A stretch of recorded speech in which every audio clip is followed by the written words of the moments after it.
Example 6.2, how good are the bumpers? Goal, find an impulse and estimate a force in a collision of a moving object with a stationary object.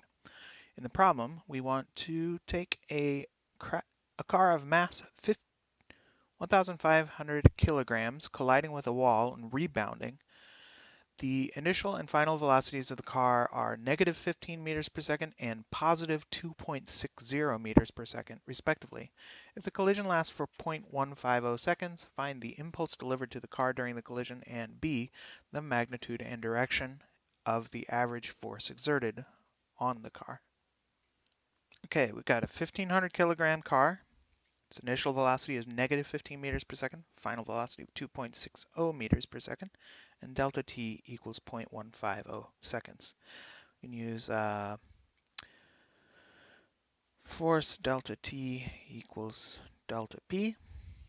It's a pretty good one to use. We can also use delta p equals m delta v.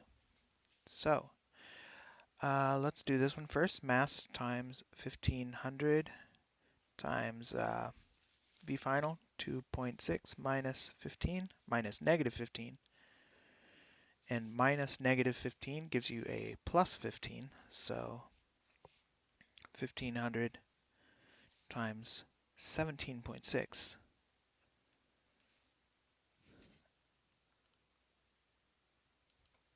So that is 26,400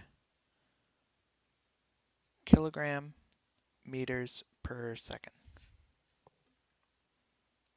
The force from this equation is delta P over delta T, which is 26,400 divided by 0.150, which comes out to be 176,000 newtons. Question: when a person is involved in a car accident, why is the likelihood of injury greater in a head-on collision as opposed to being hit from behind?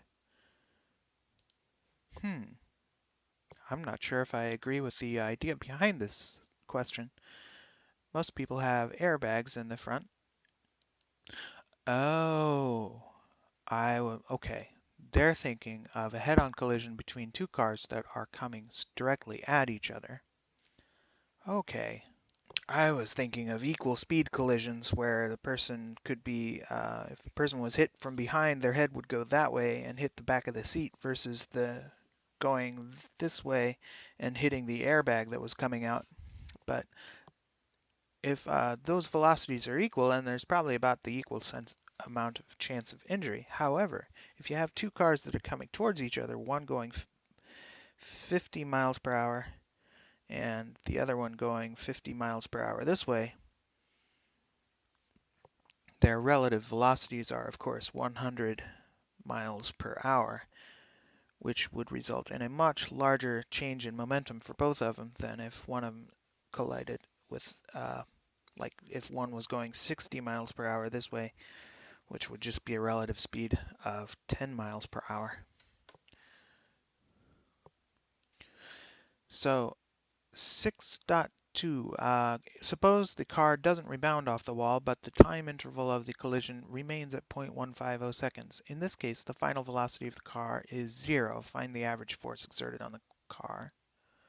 In that case, our force is going to be approximately m delta v over delta t, which is m delta p, or wait, m delta v is delta p, and then so that's delta p over delta t, which would just be the mass of the car, 1,500, times our delta v, 15, divided by our delta t, which is 0.150.